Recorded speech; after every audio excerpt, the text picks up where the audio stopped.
Date है 23 मार्च 2021। आज के करंट अफेयर करते हैं, उसके बाद क्वेश्चन करेंगे हम। क्वेश्चन लास्ट में करेंगे रोज की तरह, जो कुछ करंट अफेयर पे बेस्ड होंगे और कुछ स्टैटिक पोर्शन पे। आज के टॉपिक देख लेते हैं कौन कौन से हैं। India's helium import to get affected, ये क्या न्यूज़ है देखेंगे अभी। और हीलियम क्या है इसके बारे में डिटेल से पढ़ेंगे। साइंस एंड टेक के टॉपिक में यूपीएससी के प्रीलिम्स में आपके पूछा जा सकता है। इनस 310 क्या है, ये न्यूज़ में है। मिलन 2T क्या है। ग्राम उजाला ये क्या है, अभी लॉन्च किया है ग्राम उजाला। जापी क्या है, जोराई ये न्यूज़ में है, ये देखेंगे। Right to counsel in custody ये क्या है, इसे देखेंगे। इंटरनेशनल डे ऑफ फॉरेस्ट ये अभी सेलिब्रेट किया है, इसके बारे में पढ़ेंगे। और फॉरेस्ट के रिगार्डिंग कुछ इन्फॉर्मेशन देखेंगे जो प्रीलिम्स के लिए और मेंस के लिए इंपॉर्टेंट है। हिमाचल प्रदेश वाटर क्राइसिस, हिमाचल प्रदेश में वाटर क्राइसिस कैसे आ रहा है इसके बारे में डिटेल स्टडी करेंगे, जो आपके मेंस के लिए बहुत ही इंपॉर्टेंट टॉपिक है और प्रीलिम्स के लिए भी। Why the centre move court over WhatsApp new privacy policy, WhatsApp की न्यू प्राइवेसी पॉलिसी अब भी बहुत दिनों से न्यूज़ में चल रही है और अभी सेंटर क्या है इसके अगेंस्ट कोर्ट में फाइल कर दिया है केस। तो ये क्या है प्राइवेसी पॉलिसी व्हाट्सअप की और क्या केस है इसके बारे में डिटेल से स्टडी करेंगे।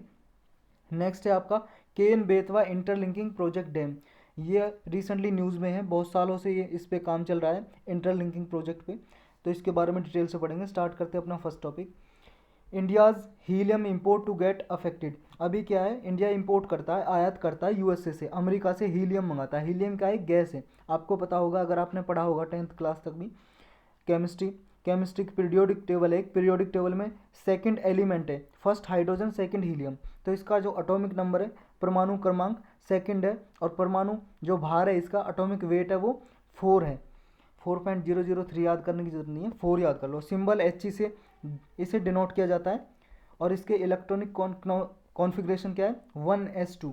नाम हीलियम है, ये इसका क्रिस्टल स्ट्रक्चर है, इतना याद करने की कुछ ज़रूरत नहीं है, बस इसके बारे में इतना जान लो कि अभी यूएसए ने डिसाइड किया है वो हीलियम का जो एक्सपोर्ट है निर्यात करता है वो कम कर देगा, कट ऑफ कर देगा 2021 से।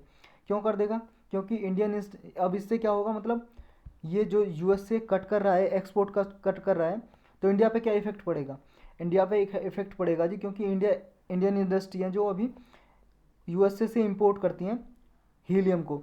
और हीलियम क्या है इंडस्ट्रीज़ के लिए यूज होता है। हीलियम के बारे में थोड़ा डिटेल से देख लेते हैं। हीलियम क्या है, एक colourless, odourless, tasteless, inert, noble gas है।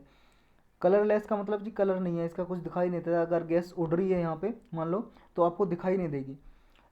ऑर्डरलेस है, कोई इसमें से स्मेल भी नहीं आती, दुर्गंध सुगंध कुछ नहीं आती। टेस्टलेस है, अगर आप इसे खाओगे तो टेस्ट भी नहीं आएगा। इनर्ट है जी, उदासीन गैस है, किसी से जल्दी से क्रिया नहीं करती। नोबल गैस है जी एक। इसकी एप्लीकेशन कहाँ कहाँ पे होती हैं, देखो ये इंपॉर्टेंट है हमारे लिए। हीलियम की एप्लीकेशन कहाँ पे है, मतलब यूज कहाँ कहाँ पे होते हैं, क्योंकि यूपीएससी क्या है प्रीलिम्स में एप्लीकेशन बेस्ड क्वेश्चन पूछता है साइंस एंड टेक से कि इसके यूज कहाँ पे ये बताओ। इसके यूज है जी मैग्नेटिक रेजोनेंस इमेजिंग में, MIR स्कैन्स में होता है जी। ये MRI होता है जी, जैसे आपके अल्ट्रासाउंड एक्सरे कराते हो ना बॉडी का, ऐसी माइंड की MRI होती है जी, जिसमें पता लगाते हैं माइंड में क्या प्रॉब्लम है। तो MR स्कैन में हीलियम का यूज होता है। रॉकेट्स में होता है जी, रॉकेट्स, न्यूक्लियर रिएक्टर्स में होता है, तो इन सब में इसका एप्लीकेशन होता है। जो ये हीलियम है ये वैसे तो गैसियस फॉर्म में मिलती है, गैस है ये, लेकिन इसे एक फिजिसिस्ट हैं जी, साइंटिस्ट थे डच के, जिनका नाम है कैमरलिंग वंस। इन्होंने क्या है इसे गैस से लिक्विड में बदल दिया। मतलब जैसे लिक्विड क्या है, जैसे पानी है इसे, और गैस आपके जैसे घरों में सिलेंडर है जी LPG का, तो उसमें गैस है। तो गैस और पानी में आपको फ़र्क तो दिखता है ना, पानी है जो जी वाटर है वो लिक्विड है और गैस गैस है। तो इस गैस को, जो हीलियम भी एक गैस है, इसको लिक्विड में बदल दिया, लिक्विफाइड कर दिया। कब, इसका जो टेम्परेचर है ना -270 डिग्री सेल्सियस कर दिया, तो ये गैस से लिक्विड में बदल गई, तरल पदार्थ होगी जी पानी की तरह। लेकिन थी जब भी जो प्रॉपर्टी है वो थी, लेकिन इसकी जो क्या है जैसे वाटर रहता है ना लिक्विड, ऐसे चेंज कर दिया इसको। ये इंडिया में कहाँ पे मिलती है जी हीलियम गैस, हीलियम मिलती है झारखंड में जी। राजमहल वॉल्केनिक बेसिन है, झारखंड और वेस्ट बंगाल के बॉर्डर पे राजमहल वॉल्केनिक बेसिन, वहाँ पे ये हीलियम पाई जाती है। और एट प्रेजेंट क्या है, India is mapping the Rajmahal basin extensively for future exploration and harnessing of helium. तो ये हीलियम को निकालने के लिए क्या है, इंडिया मैप कर रहा है, मैपिंग कर रहा है इसकी राजमहल बेसिन में, ताकि फ्यूचर में हीलियम का यूज किया जा सके यहाँ से एक्सप्लोर करके निकाल के। तो ये इसके बारे में यही था, इसकी मेनली आपको एप्लीकेशन याद रखनी है। चलते हैं नेक्स्ट पे, अपना नेक्स्ट टॉपिक क्या है, नेक्स्ट है जी अपना इनएस 310। ये इनएस 310 क्या है जी, एक स्क्वाड्रॉन है जी। ये क्या है, स्क्वाड्रॉन। स्क्वाड्रॉन क्या होता है, स्क्वाड्रॉन बोलते हैं जी ऐसी चीज़, मतलब उसमें तीन चार एयरक्राफ्ट होंगे, कुछ एयरक्राफ्ट जैसे जहाज, ये जहाज दिखाई दे रहे हैं, और कुछ पर्सनल होंगे जी, क्रू मेंबर होंगे। क्रू मेंबर का मतलब है जी फौजी होंगे जी उसमें, मिलिट्री मैन। तो इन दोनों को, एयरक्राफ्ट और मिलिट्री मैन को मिला के उसे बोलते हैं स्क्वाड्रॉन। और ये 310 स्क्वाड्रॉन है जी, इसका नाम है INS 310। ये किसका है, ये इंडियन नेवी का है।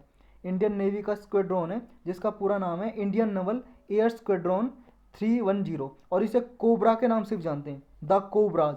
ये मैरी टाइम रिकनेसेंस स्क्वाड्रॉन है ऑफ इंडियन नेवी का, जो कहाँ पे है, गोवा में कमीशनड है, अभी गोवा में है जी। ये गोवा में कमीशन का मतलब है गोवा में वहाँ पे डिप्लॉय किया हुआ है, तैनात किया हुआ है, वहाँ पे निगरानी करता है जी, सर्वेलेंस कोस्टल एरियाज में। अभी इससे पहले फ्रांस के हियरेस में भी कमीशन किया गया था। फ्रांस में एक शहर है, मतलब प्लेस है, जगह है हेरेस, वहाँ पे कमीशन किया गया था इसे। ये क्या है, इंडियन नेवी का मोस्ट डेकोरेटेड यूनिट है INS 310। ये सर्विलेंस वगैरह करता है जी कोस्टल लाइन पे। सर्विलेंस का मतलब होता है निगरानी करना, देखभाल करना, कोई घुसपैठ मिलिट्री मतलब इन्फ्लेंट्रेशन तो नहीं हो रहा है कहीं पे। इसने कोविड-19 के दौरान भी बहुत अच्छा काम किया जी। क्या काम किया, इस एयरक्राफ्ट था जो स्क्वाड्रॉन के, इन्होंने डिलीवरी की जी मेडिकल सप्लाईज़ की, मेडिकल इक्विपमेंट, दवाइयाँ, टैबलेट वगैरह, covid test kits, transported medical teams transport की इसने, सैंपल्स वगैरह, क्लॉकिंग क्लोज टू 1000 सोर्टीज। तो इसने कोविड-19 में भी बहुत सहायता की INS 310 ने। ये याद रखना क्या है, स्क्वाड्रॉन है। स्क्वाड्रॉन क्या होता है ऑलरेडी डिस्कस कर चुके हैं। चलते हैं नेक्स्ट में। नेक्स्ट है जी मिलन 2T।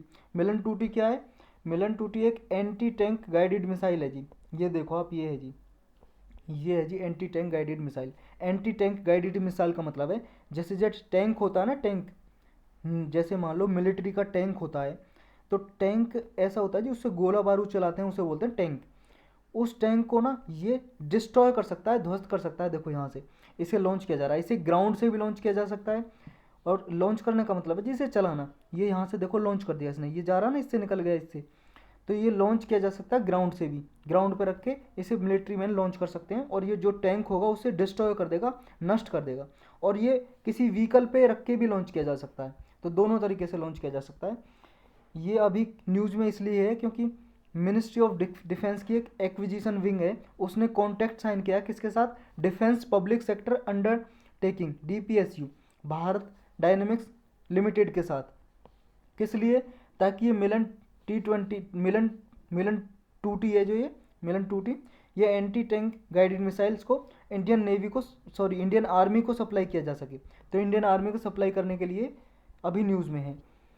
मिलन 2T है, ये क्या है, tandem warhead anti tanking guided missile है, जिसकी रेंज कितनी है 1850 मीटर। ये 1.85 किलोमीटर तक जी नष्ट कर सकता है टैंक को, किसी को डिस्ट्रॉय कर सकता है।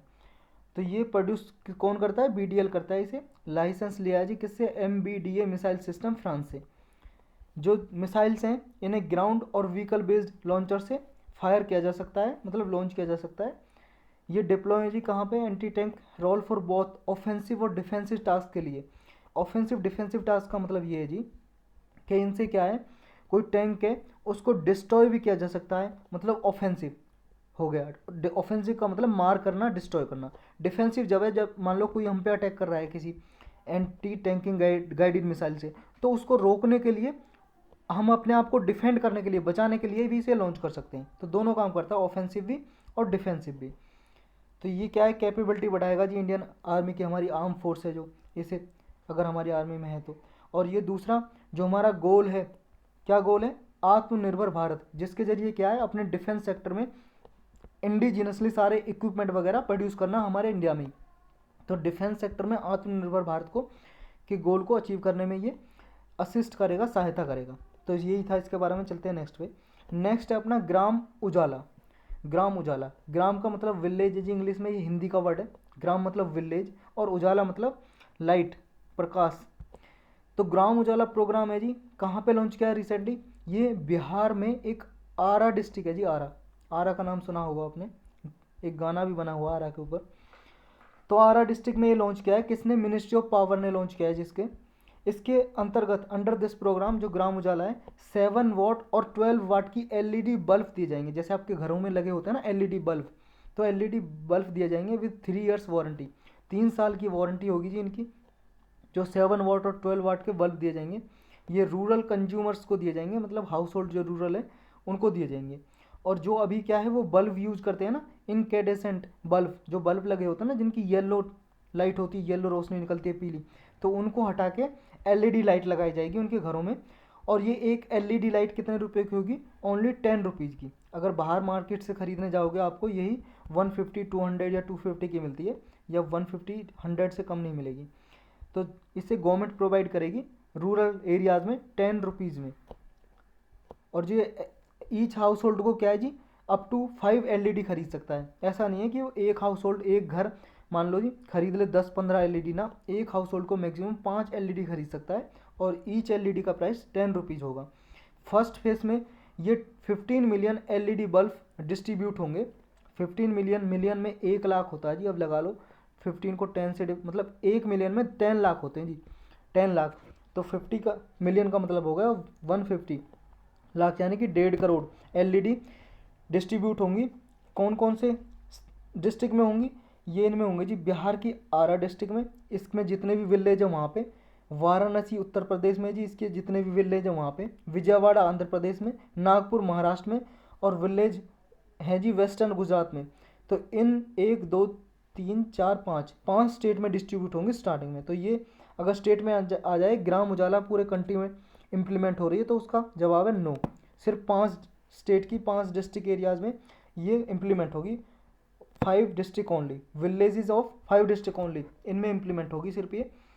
रूरल हाउस होल्ड क्या है जी, इससे क्या कर सकेंगे, will also have meters installed in their houses to account for usage. उनके रूरल जो हाउस होल्ड हैं, घर हैं जी ग्रामीण क्षेत्रों में, उनमें मीटर्स भी होगा जो क्या है वो यूसेज को क्या करेगा, जो जितना भी यूज हो रहा है ना बिजली का उसे रिकॉर्ड ही करता है मीटर। तो ये कोई नई बात थोड़ी ना है।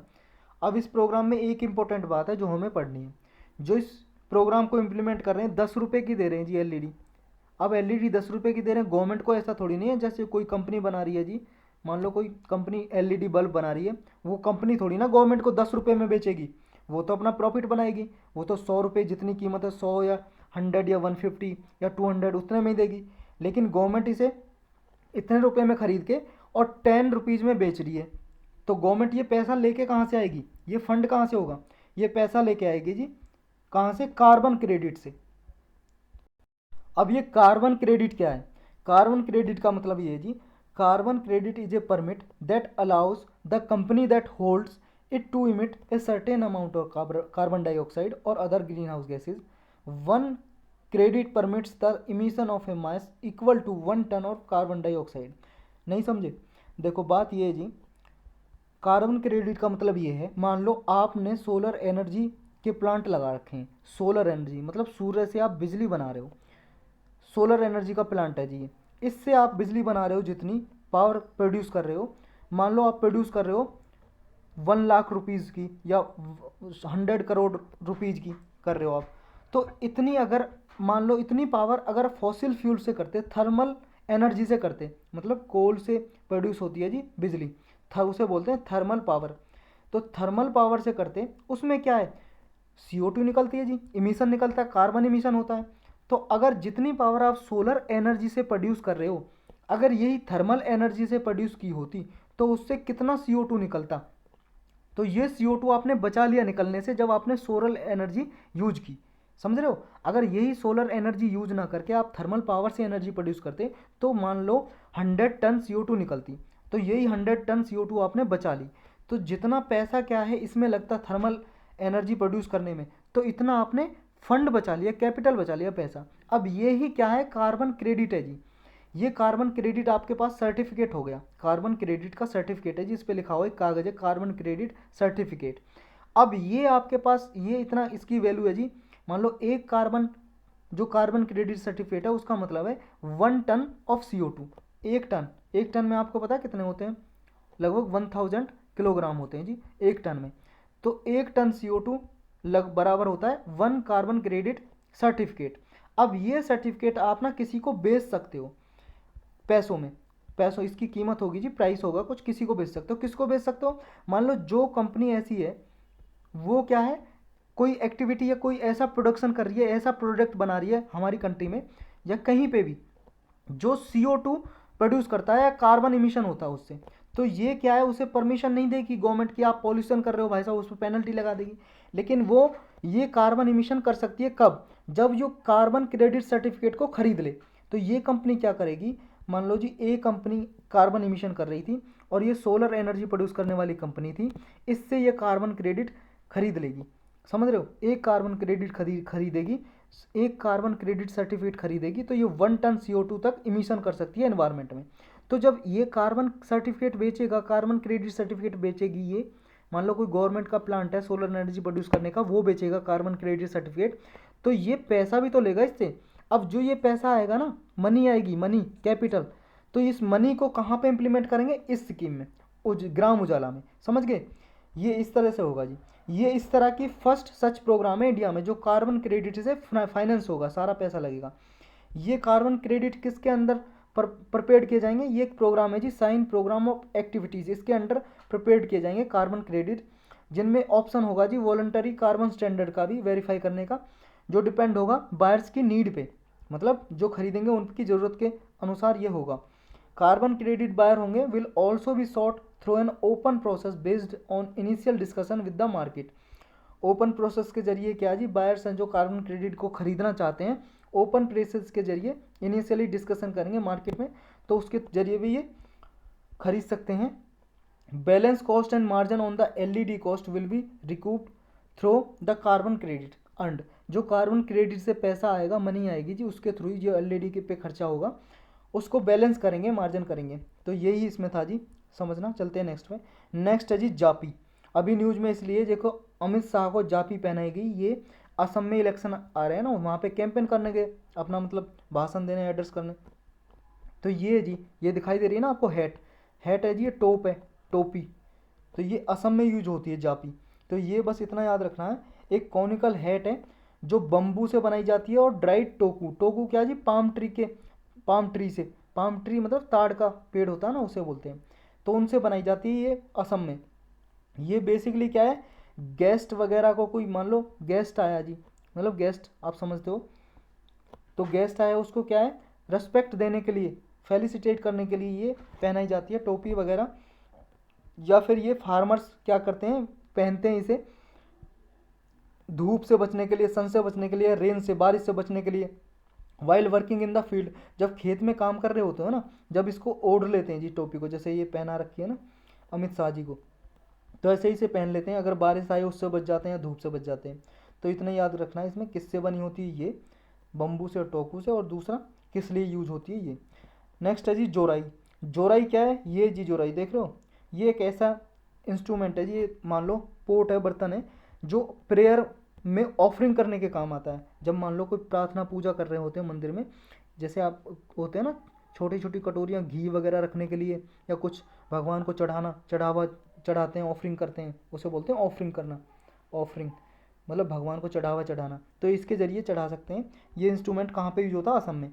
ये किससे बना होता है, बेल मेटल से बना होता है जोराई, जो जिसके बॉटम में स्टैंड होता है, मतलब ये कोई स्टैंड है ना खड़े होने के लिए, मतलब रख सकें जिसे।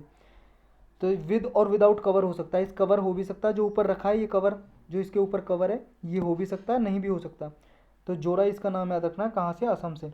ये ड्यूरिंग प्रेयर्स टाइम में ऑफरिंग करने के काम आता है। दूसरा, इसमें तमाले पान भी ऑफर कर सकते हैं सर्व गेस्ट को, मान लो कोई मेहमान आया जी, गेस्ट आया घर में, तो उसको पान सर्व कर सकते हैं इससे।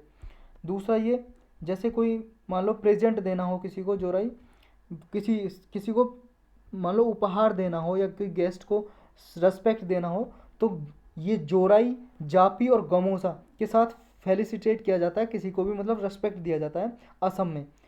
तो ये बस इतना याद रखना है कि असम में होता है, और असम के लगभग जो बालीजी डिस्ट्रिक्ट है जी, उसमें मोस्टली ये बनाया जाता है बेल मेटल यूज़ करके। तो इतना ही था इसमें। चलते हैं नेक्स्ट पे। नेक्स्ट है जी अपना right to counsel in custody. Counsel का मतलब होता है जी एक तरह से कंसल्टेशन करना, डिस्कस करना। तो ये राइट कस्टडी में हो, जब कस्टडी का मतलब है पुलिस की गिरफ्त में हो, उससे पूछताछ की जा रही हो, मान लो कोई अक्यूज्ड है जी, किसी पर आरोप लगे हैं, कोई अपराधी है, आरोप लगे हैं जी किसी पे, तो उस पर जब पुलिस की कस्टडी में होता है, पूछताछ की जाती है, तो उसे राइट टू काउंसिल होना चाहिए या नहीं, ये इस बारे में न्यूज़ है। अभी न्यूज़ में इसलिए है क्योंकि एक मुंबई पुलिसमैन है जी, मुंबई के पुलिसमैन है सचिन वोजे, उनको अरेस्ट किया गया है। उन्होंने कहा है ये निया इनके इसमें इन्वेस्टिगेशन कर रही है इनसे, सचिन वाजे से। निया क्या है? नेशनल इन्वेस्टिगेटिंग एजेंसी है जी, ये जो टेररिज्म, टेररिस्ट वगैरह या फिर करप्शन चार्जेस, मेनली इसका काम है जी टेररिस्ट एक्टिविटीज़ को रोकना, उनके बारे में इन्वेस्टिगेट करना। तो ये सचिन वाजे से अभी ये अरेस्ट किया गया है, इन्हें चार्जेस लगे हैं इन पे, तो इनसे क्वेश्चन कर रही है, अरेस्टेड कर रही है। तो सचिन वाजे ने कहा है कि मुझे, जब आप इन्वेस्टिगेशन कर रहे हो तो मुझे लॉयर चाहिए साथ में, तो लॉयर की प्रेजेंस चाहिए। लॉयर मतलब जो इनके एडवोकेट हैं, वकील हैं, वो साथ होने चाहिए। तो ये कहा है। अब क्या लॉयर की एक्सेस हो सकती है जब इन पे पुलिस पूछताछ कर रही है? क्या इनका एडवोकेट लॉयर आ सकता है इनके पास? क्वेश्चन उठता है ये। तो इसके जवाब है जी, देखो अभी इंडिया में सेफ गार्ड मिले हुए हैं किसी भी पर्सन को, कोई कस्टडी में मान लो, कॉन्स्टिट्यूशन के अनुसार क्या मिले हुए हैं, आर्टिकल 20 क्लाउज 3 में लिखा गया है कि no person accused of any offence shall be compelled to be witness against himself. किसी भी पर्सन को मान लो अक्यूज्ड है, आरोप लगे हैं किसी पर्सन पे किसी भी अपराध के, तो उसे फोर्स नहीं किया जाएगा। कंपेल्ड का मतलब है फोर्स करना, उस पर बल नहीं दिया जाएगा, जोर नहीं दिया जाएगा कि वो अपने ही खिलाफ विटनेस बने, मतलब अगेंस्ट हिमसेल्फ, अपने ही खिलाफ क्या है, सबूत दे, वो अपने ही खिलाफ गवाही दे कोर्ट में, तो ये उन्हें कंपेल नहीं किया जाएगा। सेकंड सेफ गार्ड क्या है? सेकंड है जी आर्टिकल 22 में, ये कहता है person can not be denied the right to consult and to be defended by legal practitioner of his choice. किसी भी पर्सन को, किसी भी आदमी को क्या है, डिनाई नहीं किया जाएगा, उससे उसे क्या है, रोका नहीं जाएगा राइट टू कंसल्ट से, कि वो अपने हिसाब से किसी भी लॉयर को, वकील को, एडवोकेट को अपने लिए क्या है ले सकता है, उसके बिहाफ में वो प्रैक्टिस कर सकता है कोर्ट में। तो ये राइट जो आर्टिकल 22 है प्रोवाइड करता है किसी भी एक्यूज को, किसी भी पर्सन को। This includes provision that grant an accuse the right to consult a lawyer. ये प्रोवाइड करता है कि वो किसी भी एडवोकेट से, लॉयर से, वकील से कंसल्ट कर सकता है अपनी चॉइस के से। अब इसके लिए क्रिमिनल प्रोसीजर कोड में भी सेक्शन 41D में लिखा हुआ है कि अक्यूज्ड क्या है जी, एडवोकेट से मिल सकता है ड्यूरिंग द इंटेरोगेशन। इंटेरोगेशन का मतलब है जब पूछताछ हो रही हो या इंक्वायरी चल रही हो जी, कुछ भी पूछा जा रहा हो, पुलिस उससे अपनी कस्टडी में कुछ भी पूछा जा रहा हो, तो वो क्या है, अक्यूज्ड के पास है कि वो अपने एडवोकेट से मिल सकता है और अपना एडवोकेट वो अपने साथ रख सकता है, लेकिन थ्रू दो not through out the interrogation. लेकिन इसका ये मतलब नहीं है कि सारे, जब भी इंटेरोगेशन पूछताछ चल रही है, आपके ऊपर इंक्वायरी चल रही है, तो सारी इंक्वायरी में आप रखोगे। ये क्या है, कुछ नॉर्मल सर्कमस्टेंसेज में, मतलब कुछ नॉर्मल कंडीशन होंगी, नॉर्मल सिचुएशन में अलाउड किया जा सकता है। ऐसा नहीं है पूरी, मतलब आप पे इंक्वायरी बैठ रही है और पूरी इंक्वायरी में आप एडवोकेट रख सकते हो, नहीं। उसका जवाब है नहीं। लेकिन हाँ, नॉर्मल सर्कमस्टेंसेज होंगी या नॉर्मल कंडीशन होंगी तो आप रख सकते हो एडवोकेट के अपने साथ। अब सुप्रीम कोर्ट ने भी अपने कई जजमेंट में ये बोला है। पहला जजमेंट में 1997 का, जिसका नाम है DK बासु केस था, सुप्रीम कोर्ट ने इसने बोला है कि भाई साहब, कोर्ट क्या है, एक गाइडिंग प्रिंसिपल है to be followed by investigating agencies in case of arrest और डिटेंशन। मतलब जब किसी को मान लो अरेस्ट किया जाएगा, डिटेंशन किया जाएगा, कैद किया जाएगा, तो इसके लिए सुप्रीम कोर्ट ने कहा कि जो अरेस्टी है, जिसको अरेस्ट किया गया है, जो पर्सन है जिसको गिरफ्तार किया गया है पुलिस ने, वो उससे परमिट है, वो अपने लॉयर से मिल सकता है ड्यूरिंग द इंटेरोगेशन, मतलब जब पूछताछ चल रही हो मिल सकता है, लेकिन दो not through out the interrogation. जो सेक्शन 41D में लिखा हुआ है क्रिमिनल प्रोसीजर कोड में, वही सुप्रीम कोर्ट ने अपने जजमेंट में दोहराया, दोबारा रिपीट किया कि आप नॉर्मल सिचुएशन में रख सकते हो, लेकिन सारे थ्रू आउट द इंटेरोगेशन आप नहीं रख सकते हो। जो कि आपको मान लो पूछताछ, तब भी आप पे पूछताछ हो रही है, हर बार रखना चाहते हो, नहीं। उसका जवाब है नहीं। हाँ, किसी नॉर्मल सिचुएशन है तब रख सकते हो। तो सुप्रीम कोर्ट ने यही कहा कि अक्यूज के पास सेफ गार्ड है, लेकिन अगर मान लो डिफ़िकल्टीज हो रही है डिटेक्शन ऑफ क्राइम, मतलब अगर मान लो जो भी मान लो अथॉरिटी है, कोई भी उस पर जांच कर रहा है, इन्वेस्टिगेशन कर रहा है, अगर उसको प्रॉब्लम हो रही है, वो इन्वेस्टिगेट नहीं कर सकता, क्राइम के बारे में पता नहीं लगा जा सकता, अगर एडवोकेट साथ होगा तो एडवोकेट को नहीं रखा जा सकता। बात ये है। दूसरा एक केस है भी 2011 का, जिसका नाम है senior intelligence officer versus Jugal Kishore Sharma. इसमें कोर्ट ने कहा था कि it allowed the accused lawyer to watch the proceeding from the distance और from beyond the glass partition. ये अक्यूज को क्या है, उसका जो लॉयर है, वकील है, दूर से देख सकता है। देखो जैसे जी ये एक रूम बना हुआ है, इसमें शीशे लगे हुए हैं, जैसे आपके फिल्मों में देखा होगा डॉक्टर इलाज करते रहते हैं और शीशे से उसके रिलेटिव देखते रहते हैं।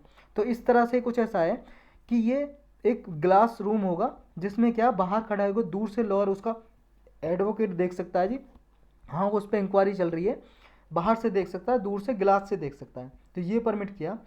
ही will not be within the hearing distance and it will not be open to respondent to have consultation with him in course of interrogation. कि वो क्या है कि इतनी डिस्टेंस पे नहीं होगा जिसे उसे सब कुछ सुन रहा हो, मतलब वो इन्वेस्टिगेशन क्या हो रही है वो सुन नहीं सकता, दूर से देख सकता है, ग्लास रूम में बाहर से देख सकता है लेकिन सुन नहीं सकता। तो इसका मतलब ये है जी कि जब मान लो इंटरोगेशन उस पर हो रही हो, पूछताछ हो रही हो, तो वो will not be open to respondent to have consultation, जब उस पर कंसल्टेशन नहीं कर सकता अपने क्लाइंट से, जो उसका क्लाइंट है, जो अक्यूज्ड है, आरोपित है, जो जिसे अपराधी माना गया है। तो however in many criminal cases it is left to description of court, लेकिन बहुत से ऐसे क्रिमिनल केस होते हैं उनमें कोर्ट का डिस्क्रिप्शन है जी, कोर्ट जो चाहे कर सकता है। कोर्ट अगर कहेगा उसे लॉयर अलाउ है देना, इन्वेस्टिगेशन जब हो रही है, इंटेरोगेशन हो रही है, तो कोर्ट की इच्छा है जी, डिस्क्रिप्शन का मतलब इच्छा, कोर्ट चाहेगा तो उसे परमिट कर सकता है जी, परमिशन दे सकता है कि हाँ आप इंटेरोगेशन के दौरान, ड्यूरिंग द इंटेरोगेशन आप वकील को रख सकते हो, लॉयर को रख सकते हो अपना। तो यही था इसके बारे में। चलते हैं नेक्स्ट पे। नेक्स्ट है जी इंटरनेशनल डे ऑफ फॉरेस्ट। ये अभी 21 मार्च को सेलिब्रेट किया गया, इंटरनेशनल डे ऑफ फॉरेस्ट। तो इसलिए न्यूज़ में है। इसकी इस साल की थीम थी forest restoration a path to recovery and wellbeing. इसके सिग्निफिकेंस क्या है जी थीम के? सिग्निफिकेंस ये है जी, इंपॉर्टेंस, सिग्निफिकेंस का मतलब इंपॉर्टेंस क्या है इसकी? इंपॉर्टेंस यही है कि ये एम्फेसाइज करता है, मतलब फोकस करता है कैसे रिस्टोरेशन किया जाए इकोसिस्टम का, फॉरेस्ट का, जंगलों का कैसे दोबारा से क्या है रिस्टोरेशन किया जाए, सस्टेनेबल मैनेजमेंट कैसे किया जाए, और जो क्लाइमेट चेंज हो रहा है, बायोडाइवर्सिटी क्राइसिस आ रहा है, उसको कैसे एड्रेस किया जाए, कैसे निपटारा किया जाए, उसका कैसे निपटा जाए। जो क्लाइमेट चेंज की वजह से ग्रीन हाउस गैस इमिशन हो रहा है, उसकी वजह से क्लाइमेट चेंज हो रहा है, टेम्परेचर, जो एवरेज टेम्परेचर है अर्थ का वो बढ़ रहा है, उसको कैसे रोका जाए, और अपनी जो बायोडाइवर्सिटी है जी उसको कैसे प्रिजर्व किया जाए, कंजर्व किया जाए, इसका यही काम है जी। It can also help produce goods services for sustainable development, fostering and economic activity, create jobs, improves lives. अगर बायोडाइवर्सिटी और क्लाइमेट चेंज को एड्रेस कर सकेंगे, इससे क्या है जॉब भी क्रिएट होंगे जी, लाइव्स में भी इंप्रूवमेंट होगा, क्योंकि जो कार्बन कैप्चर करते हैं ना, CO2 को कैप्चर कर लेते हैं, पेड़ वगैरह ज़्यादा होंगे, फॉरेस्ट वगैरह ज़्यादा होंगे। तो अगर मान लो ग्रीन हाउस गैस का इमिशन कम होगा तो क्या है, इससे जो बीमारियां होती हैं जी पॉल्यूशन की वजह से वो कम होंगी। तो ये इतने सारे फ़ायदे होंगे। जो इंटरनेशनल डे फॉरेस्ट है जी वो टारगेट करता है जी, यूनाइटेड नेशन ने क्या है 2021 से और 2030 तक, 2021 से 2030 तक ये जो दशक है, डिकेड है, डिकेड डिक्लेयर कर दिया है, United nation decade on ecosystem restoration. तो ये पूछा जा सकता है, पहले भी ऐसा क्वेश्चन UPSC में पूछा गया है कि डिकेड, ये डिकेड डिक्लेयर किया गया है जो दशक है 2021 से 2030 तक। तो इसको किस लिए डिक्लेयर किया है? तो याद रखना है, United nation decade on ecosystem restoration. ये क्या करेगा? प्रोटेक्शन और रिवाइवल करने के लिए इकोसिस्टम को अराउंड द वर्ल्ड। अब किसके की फैक्ट और क्या है जी? यूनाइटेड नेशन जनरल असेंबली ने 21 मार्च को 2012 में डिक्लेयर किया था इंटरनेशनल डे ऑफ फॉरेस्ट के रूप में मनाया जाएगा। तो ये एनुअली सेलिब्रेट किया जाता है। जो डे है सेलिब्रेट कौन कौन करता है? यूनाइटेड नेशन का फोरम ऑन फॉरेस्ट, किसके साथ मिलके? फाओ के साथ मिलके। ये एक एजेंसी है यूनाइटेड नेशन की, food and agriculture organisation of United Nation. तो ये दोनों मिलके कोलैबोरेट करके ये इसे सेलिब्रेट करते हैं पूरे वर्ल्ड वाइड, और वर्ल्ड में सबके साथ मिलके, गवर्नमेंट के साथ मिलके, कोलैबोरेटिव पार्टनरशिप ऑन फॉरेस्ट है जी उसके साथ मिलके, या फिर कोई और रिलेवेंट ऑर्गेनाइजेशन है या NGO जी, नॉन गवर्नमेंट ऑर्गेनाइजेशन है, उनके साथ मिलके इंटरनेशनल डे ऑफ फॉरेस्ट को सेलिब्रेट किया जाता है। हमारे लिए इसमें जानने का इंपॉर्टेंट बस ये है कि डे को किसके साथ मिलकर सेलिब्रेट किया जाता है? फाओ और United nation forum on forest, और वर्ल्ड में गवर्नमेंट NGO सबके साथ मिलके। दूसरा, ये जो डे की इस डिकेड है, डिकेड किस लिए डिक्लेयर किया है ये याद होना चाहिए, इकोसिस्टम रिस्टोरेशन के लिए। चलते हैं नेक्स्ट पे, इतना ही था जी इसमें। Himachal Pradesh water crisis. हिमाचल प्रदेश में वाटर क्राइसिस आ गया जी, मतलब पानी का संकट, पानी की कमी आ गई है। तो वो पानी की संकट आ सकती है जी इस समर, इस गर्मी में क्या स्कार्सिटी हो सकती है। स्कार्सिटी का मतलब है जी डर्थ, डर्थ मतलब कमी, लैक कमी। अब पानी का जो संकट आ रहा है जी, वाटर क्राइसिस क्यों हो रहा है हिमाचल प्रदेश में? क्योंकि हिमाचल प्रदेश में तो ऑलरेडी क्या है, स्नो वगैरह पड़ती है, बर्फ़ पड़ती है, वहाँ पे ग्लेशियर्स वगैरह भी हैं जी, जिनसे रिवर भी फ्लो करती हैं। तो पानी के ऑलरेडी इतने सारे सोर्स हैं, फिर कमी क्यों हो रही है? कमी इसलिए हो रही है जी, इस साल क्या है, स्नो और रेन इस विंटर में बहुत कम हुई थी, लेस हुई थी, कम।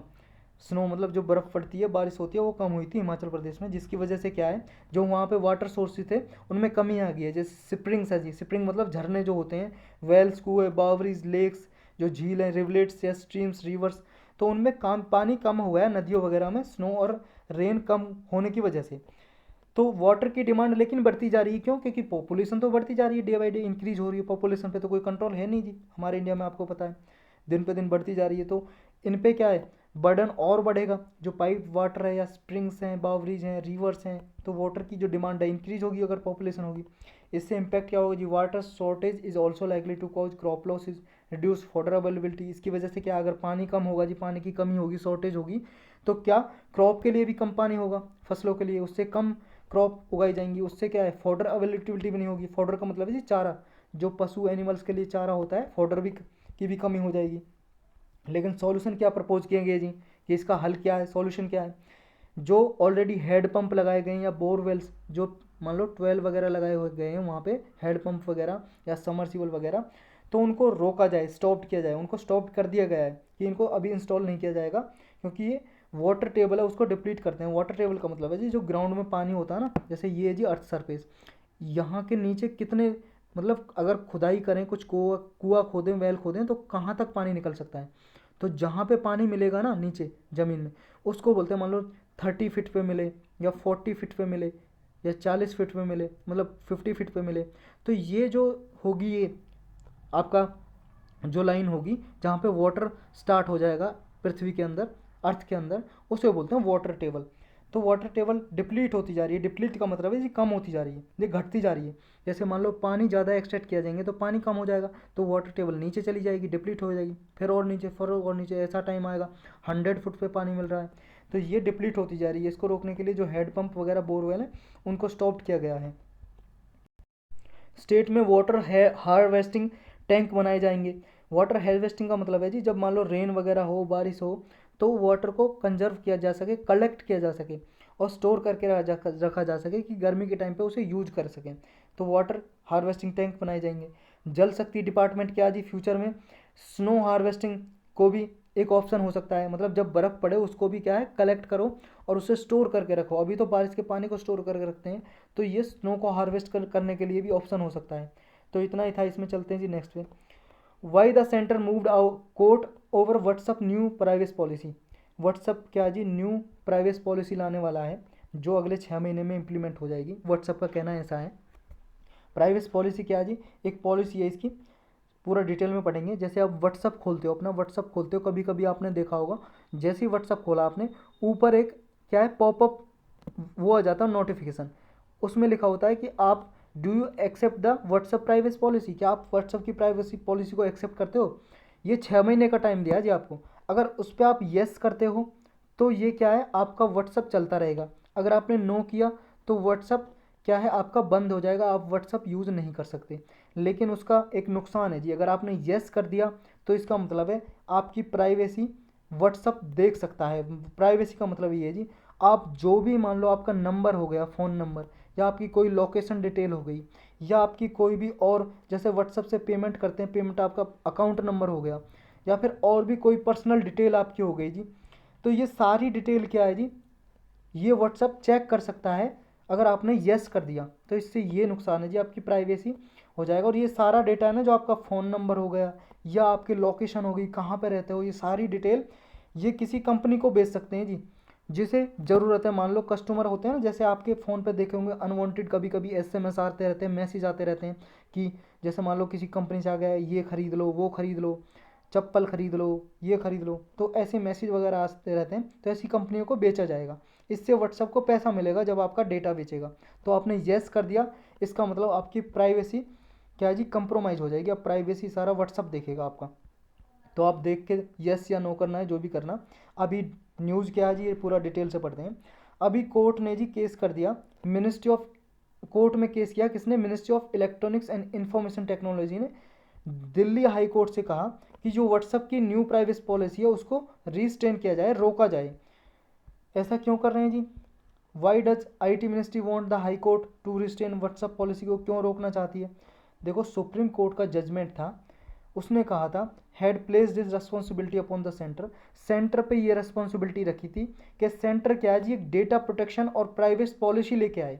मतलब ऐसी पॉलिसी लेके आए जो हमारे इंडियंस का डेटा है, जो भी उनके बारे में डिटेल है, मतलब एज के बारे में, आपका बर्थ ऑफ प्लेस या डेट ऑफ बर्थ या फ़ोन नंबर या आपकी लोकेशन, रेजिडेंस, जितना भी जो डिटेल है, ये डिटेल कोई मान लो बाहर की कंपनी है, फॉरेन कंपनी है जी, विदेश की कंपनी, वो क्या है, आपका सारा डेटा क्या है यहीं पे रखे, इंडिया में ही उसका सर्वर हो, यहीं पे कलेक्ट करके रखे, बाहर अपने देश में ना लेके जाए। मान लो जी यूएसए की कंपनी है, अमेरिका की, तो अगर मान लो ये फेसबुक है जी जैसे, या व्हाट्सअप है जी, व्हाट्सअप की बात चल रही है तो व्हाट्सअप की करते हैं। तो व्हाट्सअप क्या है, अभी कंपनी किसकी है? ये अमेरिका की कंपनी हो गई जी, अमेरिका के आदमी ने खरीद ली। फेसबुक के जो फाउंडर हैं जी, आपको पता ही होगा, मार्क जुकरबर्ग, उनकी कंपनी है अभी। तो ये क्या है, इसका डेटा क्या है, अमेरिका में ना लेके जा सकें जो आपके इंडियंस का डेटा है, तो जितना भी डेटा है यहीं पे स्टोर करके रखें। तो ये सुप्रीम कोर्ट ने कहा था कि ऐसा कोई आप लॉ बनाओ, कानून बनाओ डेटा प्रोटेक्शन और प्राइवेसी से रिलेटेड। तो ये इशू उसी से रिलेटेड है जी, which would limit the ability of entities such as WhatsApp to issue privacy policies which do not align the appropriate standards of security data protection। ये जो WhatsApp की पॉलिसी है, जो डेटा प्रोटेक्शन और security से related standard है, उनसे क्या है, कंप्लाई नहीं करते, उनको नहीं मानते, तो WhatsApp को क्या है, रोकना ही पड़ेगा। ये ऐसा गवर्नमेंट ने दिल्ली हाई कोर्ट से कहा है कि इस स्टॉप करो, इसे रोको, WhatsApp की जो न्यू प्राइवेसी पॉलिसी है। तो क्योंकि इसने व्हाट्सअप ने अब 6 महीने दे दिए जी, जो भी आप व्हाट्सअप वगैरह चलाते हो, जो भी लोग, 6 महीने दिए हैं, अगर 6 महीने में आपने एक्सेप्ट किया तो आपका व्हाट्सअप चलता रहेगा, नहीं तो व्हाट्सअप रुक जाएगा। तो इससे चिंता करने की बात नहीं है कि आपका व्हाट्सअप रुक गया तो आपका ऐसा नहीं है सब कुछ लूट गया। और भी बहुत सारी ऐप है मैसेजिंग करने के लिए, और भी बहुत सारे अल्टरनेटिव आ जाएंगे, विकल्प आ जाएंगे। अगर आप येस करते हो तो देख लो, आपकी प्राइवेसी कंप्रोमाइज़ हो सकती है। आईटी मिनिस्ट्री ने कुछ पॉइंट नोट किए हैं जो वायलेट करते हैं करंट आईटी रूल्स हैं, जो अभी इंफॉर्मेशन टेक्नोलॉजी रूल्स हैं, बने हुए नियम बने हुए हैं हमारी कंट्री में। तो व्हाट्सअप की जो प्राइवेसी पॉलिसी है, न्यू प्राइवेसी पॉलिसी, वो किन किन को वायलेट करती है जी, उल्लंघन करती है। पहला तो ये, WhatsApp fail to specify the type of sensitive data being collected by it. WhatsApp ने अभी यही स्पेसिफाई नहीं किया है, जो इसकी नई प्राइवेसी पॉलिसी आ रही है ना, न्यू प्राइवेसी पॉलिसी, उसमें यही नहीं बताया है कि कौन कौन सा डेटा कलेक्ट करेगा। ये क्या कलेक्ट करेगा, क्या कस्टमर की चैट कलेक्ट करेगा, या उसका फ़ोन नंबर ही कलेक्ट करेगा, उसका age, birth, date of birth, क्या और इन्फॉर्मेशन जो भी है जी, जो आपने भर रखी है व्हाट्सअप में, वो लोकेशन वगैरह क्या क्या कलेक्ट करेगा, ये क्या है अभी क्लैरिफाई नहीं किया, स्पेसिफाई नहीं किया व्हाट्सअप ने। दूसरा क्या वॉलेट करता है जी, ये जो यूज़र्स है जी, उसे राइट नहीं देता कि वो अपनी इन्फॉर्मेशन को रिव्यू कर सके, अमेंड कर सके, जो भी कलेक्ट की गई है। मान लो एक बार व्हाट्सअप ने आपकी इन्फॉर्मेशन कलेक्ट कर ली, तो अब आपके पास कोई राइट नहीं है कि उस इन्फॉर्मेशन को आप दोबारा से उसमें संशोधन कर सको, कुछ अमेंड कर सको, कि आप उसमें चेंज करना चाहो तो नहीं, व्हाट्सअप ने जो ले लिया आपकी इन्फॉर्मेशन वो ही रहेगी। दूसरा, ये पॉलिसी यूजर्स को ऑप्शन भी नहीं देती टू विदड्रॉ, मतलब कि जैसे मान लो इन्फॉर्मेशन आपने दे दी एक बार व्हाट्सअप को, और आप चाहो कि नहीं मैं अपनी इन्फॉर्मेशन वापस ले सकता हूँ, तो वापस लेने का कोई ऑप्शन ही नहीं है आपके पास, विदड्रॉ करने का ऑप्शन नहीं है। तो ये भी एक इसमें नुकसान है जी। दूसरा, it also fails to guarantee non disclosure by third party. अब ये कोई व्हाट्सअप की जो न्यू प्राइवेसी पॉलिसी, ये भी कोई गारंटी नहीं देती कि आप थर्ड पार्टी को नहीं बेचोगे। मान लो जी ठीक है, व्हाट्सअप की जो कंपनी है, व्हाट्सअप से रिलेटेड है, व्हाट्सअप की जितनी, मान लो फेसबुक हो गई जी एक ही मालिक की, तो व्हाट्सअप फेसबुक पे डेटा यूज करेगा या व्हाट्सअप खुद करेगा जी, तो ये इसमें क्लैरिफाई नहीं किया कि आप थर्ड पार्टी को तो नहीं बेचोगे। मान लो चलो व्हाट्सअप, आप व्हाट्सअप हो, अपने लिए डेटा यूज कर सकते हो अपने लिए, लेकिन आप दूसरी कंपनी को बेच दो, तीसरी कंपनी को बेच दो, ये क्लैरिफाई नहीं किया इसमें। तो ये सारे इसके जी प्रॉब्लम है, कंसर्न है। अब जो व्हाट्सएप की प्राइवेसी पॉलिसी है जी, न्यू प्राइवेसी पॉलिसी, उसके की फीचर देख लेते हैं क्या क्या है। एक तो जी information sharing with third party services. When users rely on third party services, other Facebook company products that are integrated with our services, those third party services may receive information about what you or others share with them। ये क्या जी, third party को share कर सकता है। दूसरा, next क्या जी, hardware information. आपका जी इस जो न्यू प्राइवेसी पॉलिसी है, व्हाट्सअप कलेक्ट करेगा आपकी इन्फॉर्मेशन डिवाइस के बारे में, जो भी मान लो फ़ोन यूज़ कर रहे हो या लैपटॉप पे कंप्यूटर पे यूज़ कर रहे हो उसके बारे में, बैटरी लेवल की इन्फॉर्मेशन, सिग्नल स्ट्रेंथ, आपके कितने सिग्नल आ रहे हैं, ऐप वर्जन, कौन सा ऐप का वर्जन कर रहे हो, कौन सा ब्राउज़र की इन्फॉर्मेशन जी, ब्राउज़र की इन्फॉर्मेशन ये जी, आप कुछ भी मान लो ब्राउज कर रहे हो, नेट पर सर्च कर रहे हो कुछ भी, सारी इन्फॉर्मेशन कलेक्ट कर सकता है व्हाट्सएप। आप क्या क्या देख रहे हो, क्या क्या नहीं देख रहे हो, मोबाइल नेटवर्क के बारे में, कनेक्शन इन्फॉर्मेशन के बारे में सारा, इंक्लूडिंग आपका फ़ोन नंबर, मोबाइल ऑपरेटर जो है आपका, सारी डिटेल कलेक्ट कर सकता है जी इससे। डिलीटिंग अकाउंट, एक ये जी, मान लो आपने व्हाट्सअप डिलीट कर दिया जी बिना अकाउंट डिलीट किए। व्हाट्सअप में ये होता है ना ऑप्शन, पहले अगर मान लो व्हाट्सअप में सेटिंग में जाओगे तो डिलीट अकाउंट की ऑप्शन होता है, अगर वहाँ से डिलीट कर दोगे अकाउंट तो सारी इन्फॉर्मेशन आपकी डिलीट हो जाएगी, फिर व्हाट्सअप आपकी इन्फॉर्मेशन नहीं रखेगा। लेकिन अगर आपने अकाउंट डिलीट नहीं किया, अकाउंट डिलीट नहीं किया और आपने व्हाट्सअप बस ऐप डिलीट कर दिया अपने फ़ोन से, अकाउंट आपका बना हुआ है, अकाउंट बना हुआ है, आपने एप्लीकेशन बस जो व्हाट्सअप की एप्लीकेशन है अपने फ़ोन से अनइंस्टॉल कर दी, अनइंस्टॉल डिलीट कर दीजिए, लेकिन आपने ऐप अनइंस्टॉल करिए, डिलीट करिए, आपने डेटा अकाउंट डिलीट नहीं किया, जब अकाउंट डिलीट नहीं किया तो व्हाट्सअप के पास आपकी इन्फॉर्मेशन तब भी रहेगी। तो एक ये पॉलिसी में ये है जी। दूसरा क्या है जी, डेटा स्टोरेज, डेटा स्टोर करके रखेगा जी। ग्लोबल इंफ्रास्ट्रक्चर के लिए डेटा सेंटर क्या है जी, इसके यूनाइटेड स्टेट में हो सकते हैं आपका डेटा कलेक्ट करने के लिए। तो सारी प्रॉब्लम तो यही है जी कि ये बाहर दूसरी कंट्री में जाकर डेटा स्टोरेज करेगा। नेक्स्ट क्या है जी, नेक्स्ट है जी लोकेशन। अगर मान लो आपका फीचर होता है ना फ़ोन में, लोकेशन को ऑन करके रखते हो तो कोई भी क्या है आपकी लोकेशन पता लगा सकते हैं। लेकिन क्या है, कोई ऐप जैसे यूज़ कर रहे हो, ऐप में लोकेशन चली जाती है अगर आप लोकेशन आपने क्लिक किया हुआ है। लेकिन अगर आप लोकेशन को क्या यूज भी नहीं करोगे तब भी व्हाट्सअप क्या है कलेक्ट कर सकता है आपकी लोकेशन आईपी एड्रेस के जरिए, दूसरा अदर इन्फॉर्मेशन के जरिए, like phone number, area code के जरिए कि आपका फ़ोन नंबर कौन से एरिया का है उसके जरिए। तो ये एस्टिमेट लगा सकता है जी आपकी जनरल लोकेशन, सिटी के बारे में, कंट्री के बारे में। तो ये इसमें आपकी देखो कितनी सारी इन्फॉर्मेशन लेके जाएगा व्हाट्सअप। पेमेंट सर्विस के रिगार्डिंग मान लो जी, अब तो व्हाट्सअप में क्या है पेमेंट सर्विस का ऑप्शन आ रहा है कि आप उससे पेमेंट्स भी कर सकते हो। तो जब पेमेंट करोगे जी आपके अकाउंट नंबर और ट्रांजेक्शन इन्फॉर्मेशन, कितना पैसा आप किसी को दे रहे हो, ले रहे हो, तो सारी इन्फॉर्मेशन कलेक्ट कर सकता है जी। अब इशू और कंसर्न क्या है जी इससे, मतलब परेशानी क्या है जी, प्रॉब्लम क्या है, कंसर्न क्या है, इशू क्या है। जो न्यू व्हाट्सअप पॉलिसी है जी, जो श्री कृष्णा कमेटी थी जी उसकी रिपोर्ट दी थी, इसने एक रिकमेंडेशन की थी, सिफारिश की थी कि इसकी रिकमेंडेशन पे ही डेटा प्रोटेक्शन बिल लाएगा 2019 में, 2019 में। ये बिल के जो डेटा है इंडियंस का वो प्रोटेक्ट किया जाए, कि उसका सर्वर है इंडिया में ही रखा जाए और सारा डेटा इंडिया में ही रखा जाए, बाहर नहीं ले जाए। इसके लिए एक बिल आया जी 2019 में, जो अभी बिल ही है, एक्ट शायद नहीं बना है।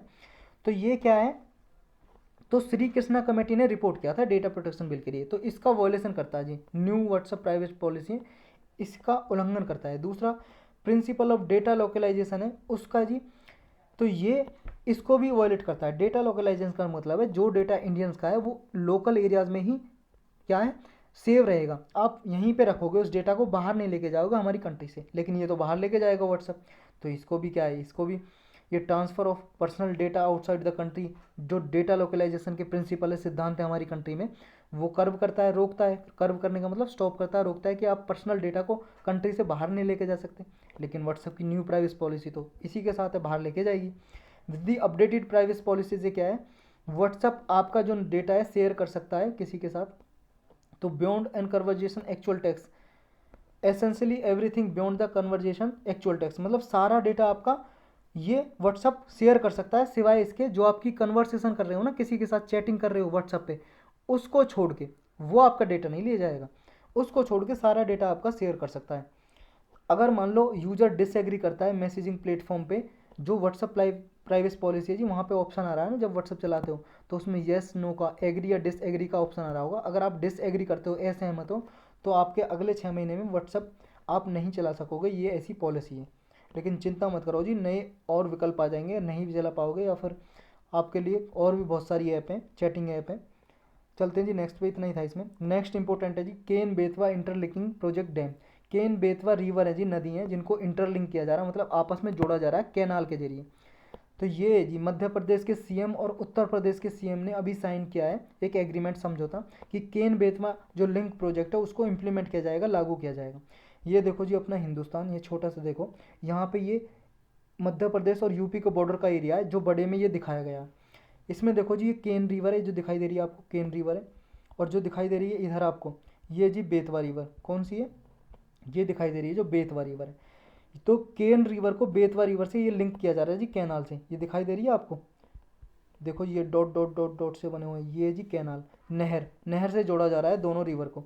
जो केन रिवर में सरप्लस वाटर है जी, सरप्लस का मतलब है जी इसमें ज़्यादा वाटर है, और ये क्या है जी, इसका ज़्यादा वाटर जो इसमें डेफिशिएंट है, वाटर का स्कार्सिटी है, कमी है जी, बेतवा रिवर पे ट्रांसफ़र किया जाएगा।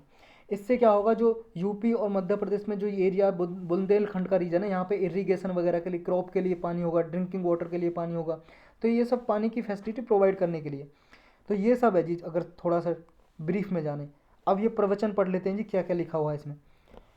देखो जी, केन बेतवा प्रोजेक्ट क्या है, ये 2 पार्ट प्रोजेक्ट है जी, जो कंट्री का फर्स्ट रिवर इंटरलिंकिंग प्रोजेक्ट है, मतलब ऐसा पहला प्रोजेक्ट है interlinking, river interlinking project country का। ये प्लान क्या है जी, inter state river transfer mission है। इंटर स्टेट का मतलब है जी एक स्टेट से लेकर दूसरे स्टेट में जब ट्रांसफ़र हो, तो इसमें क्या हो रहा है, रिवर का ट्रांसफ़र हो रहा है जी, रिवर के वाटर का इंटर स्टेट ट्रांसफ़र। प्रोजेक्ट क्या करेगा, जो केन रिवर में सरप्लस वाटर है उसको, जो क्या है बेतवा यूपी में जो रिवर है जी, यूपी में उसको ट्रांसफ़र करेगा। कौन से रीजन के लिए, बुंदेलखंड रीजन के लिए। ये ड्रॉट प्रोन रीजन है, यहाँ पे बाढ़ आती रहती है, यहाँ पे ज़्यादा बारिश होती नहीं है और पानी की कमी है। ये दोनों स्टेट में कई डिस्ट्रिक्ट में ट्रांसफ़र करेगा वाटर। यूपी की ये 3 डिस्ट्रिक्ट हैं जी, मतलब 4 डिस्ट्रिक्ट हैं, झांसी, बांदा, ललितपुर, महोबा, और टीकमगढ़, पन्ना, छतरपुर, ये एमपी में, इन डिस्ट्रिक्ट में पानी प्रोवाइड करेगा जी। जो केन और बेतवा रिवर है ये एमपी से ही ऑरिजिनेट होती हैं, निकलती कहाँ से, दोनों रिवर एमपी से ही निकलती हैं, मध्य प्रदेश से। और यमुना की ट्राइब्यूटरियाँ, सहायक नदियाँ किसकी, यमुना में जाके मिल जाती हैं, केन और बेतवा। ये केन यमुना में जाके मिलती है जी, बंदा डिस्ट्रिक्ट में, यूपी में जी, बंदा डिस्ट्रिक्ट, वहाँ जाके केन मिल जाती है यमुना में। और बेतवा मिल जाती है यूपी में हमीरपुर डिस्ट्रिक्ट में, यमुना से। और यहाँ पे डैम बने हुए जी कुछ बेतवा रिवर पे, वो कौन कौन से, माता टीला डैम, परिचा, राजघाट, ये आपको याद करने, मैच द फॉलोइंग में पूछा जा सकता है, माता टीला, परिचा और राजघाट। केन रिवर क्या है जी, जो पन्ना टाइगर रिजर्व है ना एमपी में, मध्य प्रदेश में, उससे होकर निकलती है केन रिवर। ये हमने पन्ना टाइगर रिजर्व के बारे में जब पढ़ा था तो तब भी ये पढ़ा था। और पन्ना टाइगर रिजर्व इस साल के लिए बहुत मोस्ट इंपॉर्टेंट है जी, क्वेश्चन आ सकता है नो डाउट, 99% आप लिखवा के ले लो। पन्ना टाइगर रिजर्व बहुत बार न्यूज़ में रहा था, और इसके बहुत सारे रीज़न हैं। क्या क्या रीज़न है, क्यों न्यूज़ में था, किस लिए था, इसके लिए एक स्पेशल लेक्चर बना हुआ है जी, पन्ना टाइगर रिजर्व। आप करंट विद जीएस लिखा हो वहाँ पे क्लिक करिए, प्लेलिस्ट आएगी, प्लेलिस्ट में इन्वायरमेंट एंड जियो टॉपिक्स पे जाइए, वहाँ पे क्लिक करोगे तो पन्ना टाइगर रिजर्व में 4 से 5 मिनट का लेक्चर है, जरूर देखना अगर आप इस साल प्रीलिम्स देने जा रहे हो यूपीएससी सीएससी का। अब इसके बेनिफिट क्या है जी, इंटरलिंकिंग प्रोजेक्ट के, enhance water and food security. देखो जी, पानी तो बढ़ाएगा ही वहाँ पे, क्योंकि पानी की कमी थी, पानी ट्रांसफ़र करेगा ये, तो पानी बढ़ेगा तो वहाँ पे क्रॉप अच्छी होगी, क्रॉप अच्छी होगी तो फूड सिक्योरिटी होगी, भोजन मिलेगा जी। दूसरा, proper utilisation of water, water का अच्छे से यूटिलाइजेशन होगा, यूटिलाइजेशन का मतलब है यूज, प्रयोग अच्छे से होगा, क्योंकि जहाँ पे सरप्लस वाटर है, ये तो क्या है, यूज में आ ही नहीं रहा था ना, सरप्लस वाटर है यहाँ पे तो ज़्यादा है, ज़रूरत है नहीं, तो केन रिवर से जो सरप्लस वाटर है केन रिवर से, वो बेतवा में ट्रांसफ़र किया जाएगा। दूसरा, बूस्ट एग्रीकल्चर, एग्रीकल्चर कृषि को तो बढ़ाएगा जी, क्रॉप कल्टीवेशन अच्छी होगी जब पानी होगा, क्योंकि क्रॉप के लिए, एग्रीकल्चर के लिए पानी की ज़रूरत है, वाटर की। डिजास्टर मिटिगेशन, डिजास्टर मिटिगेशन में होगा जी आपदा संकट, मिटिगेशन का मतलब है जी कमी होगी, रिड्यूस होगा, डिजास्टर आपदा संकट में कमी आएगी। कैसे, जैसे मान लो जी यहाँ पे ड्रॉट होती है, ड्रॉट एक डिजास्टर ही तो है, आपदा ही तो है, संकट, सूखा पड़ जाती है तो एक आपदा कमी होगी। दूसरा, जो केन रिवर में भी क्या है जी, अगर सरप्लस वाटर होगा और बहुत ज़्यादा बारिश हो जाए, यहाँ पे बारिश ज़्यादा हो जाए तो आसपास के जो एरिया उसमें बाढ़ आ सकती है, फ्लड आ सकती है, तो यहाँ पे भी दोनों तरफ क्या है जी, डिजास्टर का मिटिगेशन होगा। बूस्ट ट्रांसपोर्टेशन, ट्रांसपोर्टेशन को भी क्या जी बढ़ाएगा, कैसे, जो रिवर वाटर है जी, इंटरलिंकिंग वाटर कैनाल बनाई जाएगी, वहाँ पे क्या जी, नाव वगैरह के जरिए ट्रांसपोर्टेशन हो सकेगा, तो ये भी एक फ़ायदा है।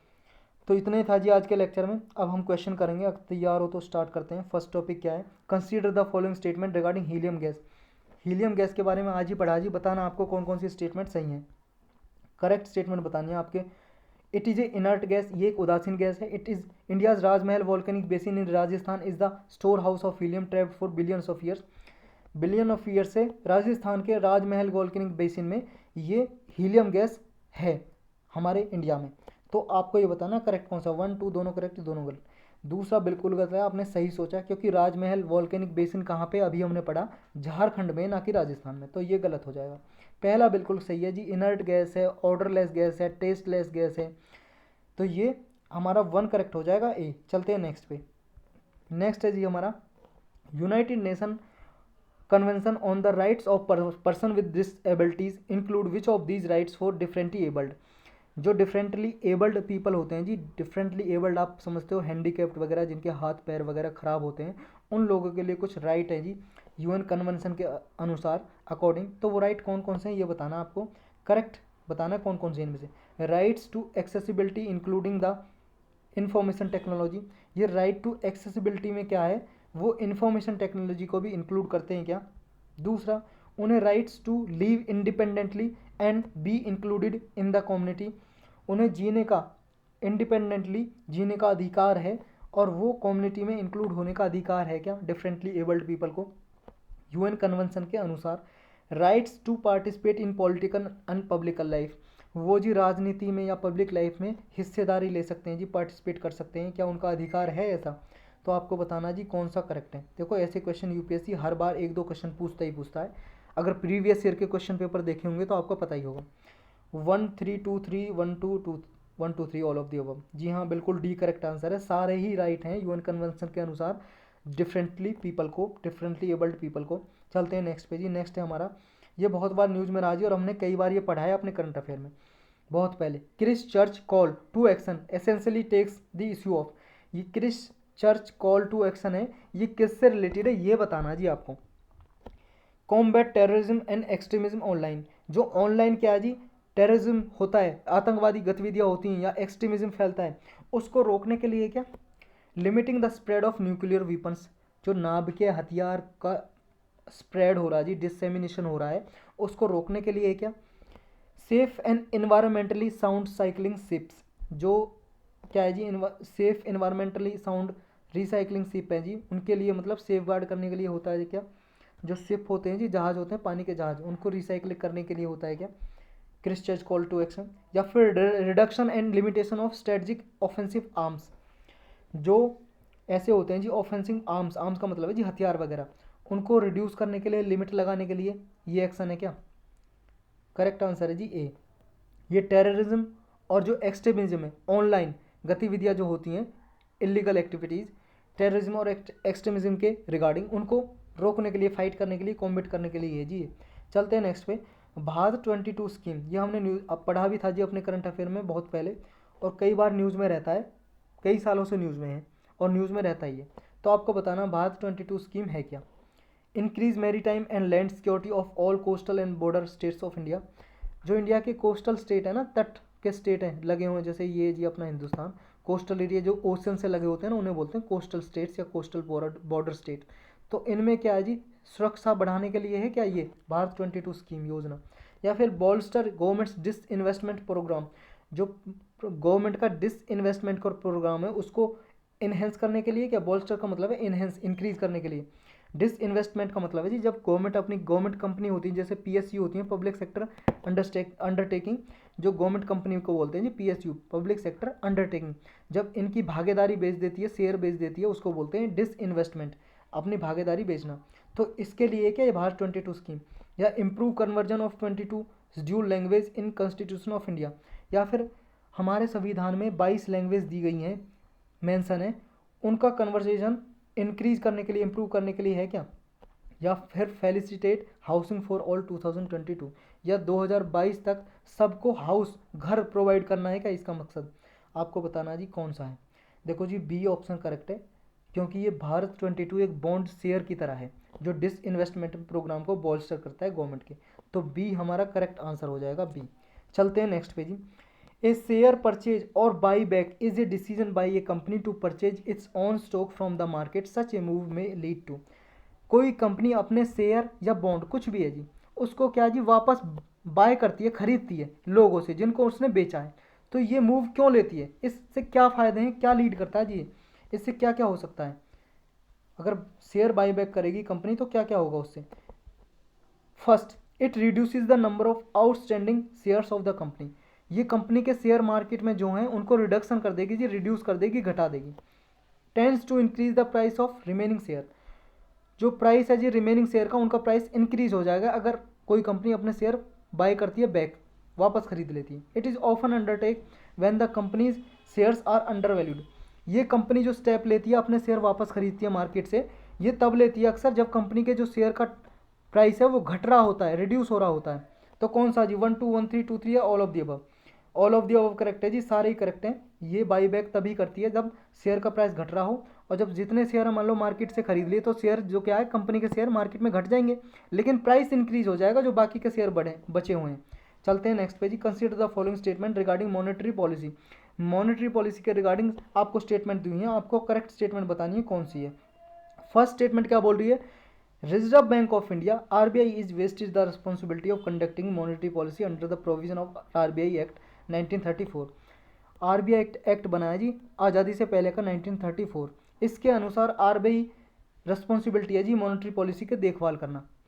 फर्स्ट स्टेटमेंट ये बोल रही है, primary objective of monetary policy is maintain price stability and achieve growth. जो मॉनेटरी पॉलिसी का प्राइम ऑब्जेक्टिव है, प्राइम का मतलब है जी मुख्य लक्ष्य है, जो ऑब्जेक्टिव का मतलब लक्ष्य टारगेट है मॉनेटरी पॉलिसी का, वो क्या प्राइस में स्टेबिलिटी लाने का है और अचीव ग्रोथ, कि हमारे कंट्री में ग्रोथ हो, उन्नति हो, और जो प्राइस स्टेबिलिटी यानी कि इन्फ्लेशन को कंट्रोल करने के लिए है क्या ये मॉनेटरी पॉलिसी आरबीआई की।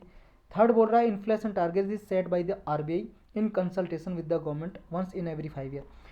हर 5 साल में आरबीआई इसको मॉनेटरी पॉलिसी में जो इन्फ्लेशन टारगेट होता है ना, कि महंगाई की दर मान लो महंगाई 5% रखनी है, 4% रखनी है, ये आरबीआई सेट करता है गवर्नमेंट से कंसल्ट करके। तो ये सही है क्या, हर 5 साल में। आपके ऑप्शन है जी 1 2 2 ओनली 2 3 या 2 3। देखो जी थर्ड बिल्कुल गलत है, क्योंकि आरबीआई इन्फ्लेशन का टारगेट आरबीआई सेट नहीं करता, कौन करता है, गवर्नमेंट करती है और कंसल्ट करती है आरबीआई से। ये इसमें उल्टा दिया हुआ है कि इसमें कहा है आरबीआई सेट करता है कंसल्ट करके गवर्नमेंट ऑफ इंडिया से, ना, बिल्कुल गलत है जी। गवर्नमेंट ऑफ इंडिया सेट करती है टारगेट, इन्फ्लेशन टारगेट, आरबीआई से कंसल्टेशन करके, कंसल्टेशन का मतलब है जी उससे सहमति करके, बातचीत करके, और ये हर 5 साल में सेट किया जाता है।